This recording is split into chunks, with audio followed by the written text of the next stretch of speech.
اعملي الفراخ المحشية على طريقتي وانت هتدمنيها، كل اللي هياكلها من ايدك هتعجبهم جدا جدا. تعالي بقى اقولك على تريكات كده صغننة هتفرق معاكي جدا في الطعم والريحة. وكمان هقولك على التسوية المظبوط عشان ما تفرقعش منك في الحلة. تعالوا بقى نعمل مع بعض فراخ بلدي كده محشية رز، حاجة كده زي العسل. انا ولا ولو اول مره تشوفيني اتمنى تشتركي في القناه وتقولي لي رايك في الفيديوهات اللي بقدمها. تعالوا بقى نبدا سريعا كده زي ما انتم شايفين. انا هبشر بصلايه وهبشر طماطمايه، والفراخ بتاعتي مغسوله كويس جدا وسايباها تتصفى. لازم خطوه اساسيه ان الفراخ بتاعتك تتصفى كويس جدا. البصلايه بقى والطماطميه دول انا هحط عليهم ايه؟ هحط عليهم ملح وهحط عليهم فلفل، وهحط عليهم كده ايه نص ليمونه، هعصر شويه منها وهسيب الباقي هقولك هنعمل بيه ايه. وتعالي بقى للسر اللي بيديكي نكهه كده لذيذه وحلوه جدا لريحه الفراخ ولطعم اللحم بتاع الفراخ. رشه يا بنات من القرنفل، بتدي ريحة حلوة جدا وبتدي كمان طعم مختلف ولذيذ جدا. زي ما انتوا شايفين ما تحطيش كتير جدا لان القرنفل شديد جدا، فالنكهة بتاعته شديدة، فهي حاجة بسيطة جدا. نص الليمونة بقى الباقي اللي احنا عملنا بيه هندعك بيه الفراخ بالشكل ده، زي ما انتوا شايفين من جوه كده ومن بره والجلد بتاعنا. وبعدين بقى هنعمل ايه؟ هنتبل الفراخ بتاعتنا كويس جدا بالخلطة اللي احنا عملناها زي ما انتوا شايفين. وهنتبل كمان كده تحت الجلد والحتة بقى اللي عند الورك دي. تبلي الفراخ بتاعتك كويس جدا واركنيها على جنب. ممكن تتبل من قبلها بيوم وتغلفي وتحطي في التلاجة وبعدين تحشي. وممكن كمان بعد التتبيل ده ولو مش حابة تحشيها تقدري بقى ايه تسلقيها على طول وبتديكي طعم وشوربة زي العسل. نيجي بقى نعمل الخلطة بتاعتنا. زي ما انتوا شايفين الطاسة بتاعتي فيها سمنة، فيها زبدة، فيها زيت على حسب استخدامك. وهنقطع بصلاية كده كبيرة على ايدينا وهنستخدم بقى نسلق، قصدي نكون غاسلين الرز.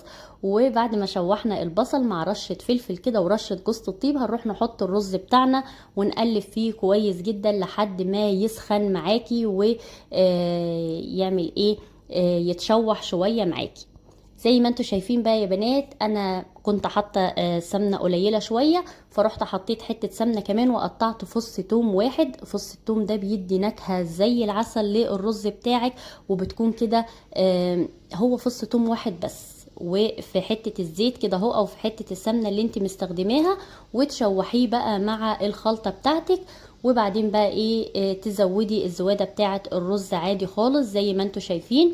بس انا عايزاه 3/4 سوا، ما تسويهوش سوا كامل. يعني انت لو عامله كوبايتين حطي مثلا كوبايه ونص من السوائل، ورشه بقى من جوز الطيب وتظبطي الملح بتاعك. جوز الطيب يا بنات بنحط رشه بسيطه بتديني نكهه، بتنكهي الرز، بتديني ريحه حلوه بس ما بتضغيش على طعم الرز، فحطي رشه بسيطه. وبعد ما يستوي يا بنات هي بس 10 دقايق كده يتشرب على نار وسط، ما تهديش النار وتسيبيه يبرد تماما.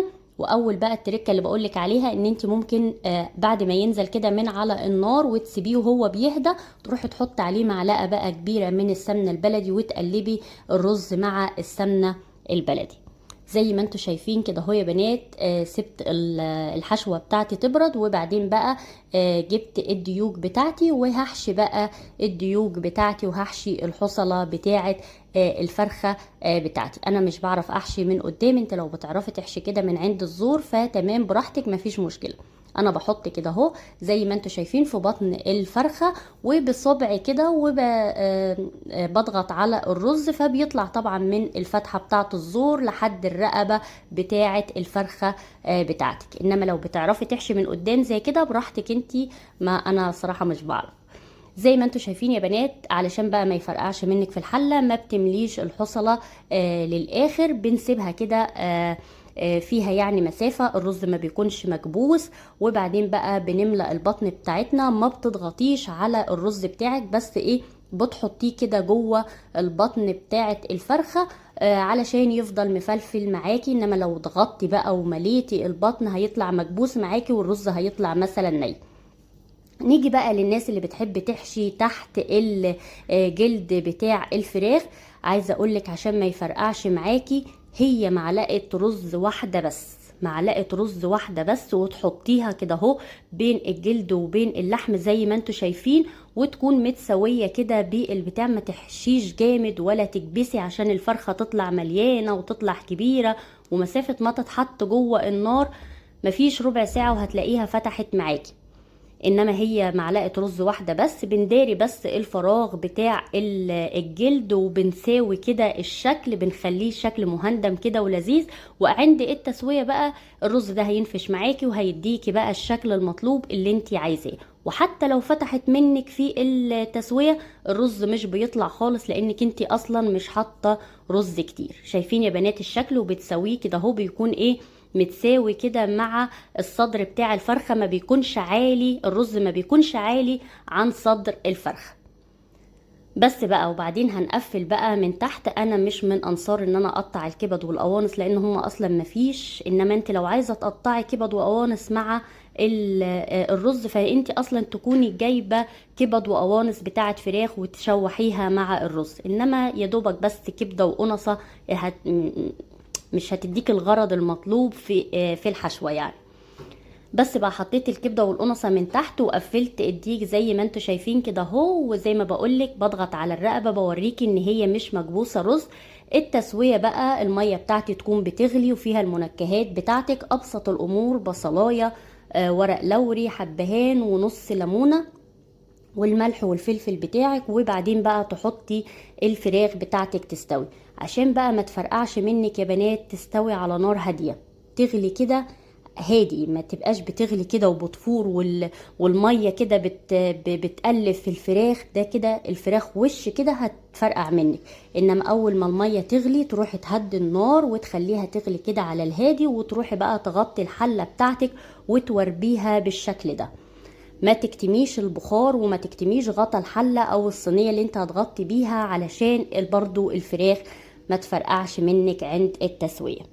وهي نص ساعة بالظبط او كمان 25 دقيقة وتطلعي الفراخ بتاعتك هي كده استوت. وخصوصا لو هي اصلا فراخ من عند الفرارجي مش متربية في البيت، الفراخ اللي بتبقى عند الفرارجي بتستوي بسرعة جدا. هتسيبيها بقى تتشمع خالص من هواء المطبخ عشان تعرفي تحمريها، سواء هتحمريها على البوتاجاز او هتحطيها تحت الشواية. الخلطة دي يا بنات عملت لها خلطة اللي هي ايه، معلقة صلصة مع معلقة زبادي او شوية لبن وملح وفلفل وشوية بقى معلقة كده كبيرة من السمنة البلدي، او لو انت مش عايزة تستخدمي سمنة بلدي ممكن زبدة او ممكن كمان زيت، وملح وفلفل بس. وتدهني بقى الفرخة بتاعتك زي ما انتوا شايفين، ممكن ملح وفلفل بس وممكن ملح وفلفل وجوزة الطيب. دهنت الفرخه بتاعتي كويس جدا، وزي ما قلتلك وهي فتحت من الجنب معايا واحده بس، لما انا اصلا مش حاطه رز كتير، فالرز ولا طلع في الحله ولا اتفرغت ولا اي حاجه. وكمان لما ما سبتهاش تغلي وقت طويل. هنحطها تحت الشواية يا بنات، وطبعا مع التقليب لحد ما تاخد لون زي ما انتوا شايفين. واول ما تطلع بقى التركة الحلوة تروحي تديها فرشة كده من السمنة البلدي، بتديكي ريحة ونكهة حلوة، ورشة عليها كده على طول من جوزة الطيب، بتخلي الريحة والطعم بيكون يعني تحفة، بيكون جبار. زي ما انتوا شايفين كده انا دهنت معلقه كده من السمنه البلدي ورشيت رشه جوز الطيب، وبعدين تقدميها بقى في الاطباق مع رشه بقى كزبره، تعملي جنبيها اللي انت حباه، شويه ملوخيه، تعملي جنبيها محشي، اللي يريحك قدميها زي ما تقدميها، تعملي معاها طاجن باميه، اللي يريحك. ده كان الشكل بتاعي. جربي الطريقه والتركات، امشي على التركات اللي قلتلك عليها، هتفرق معاكي كويس جدا وهتطلعي حاجه حلوه جدا زي ما انتوا شايفين. واستنوني في فيديو جديد. باي باي.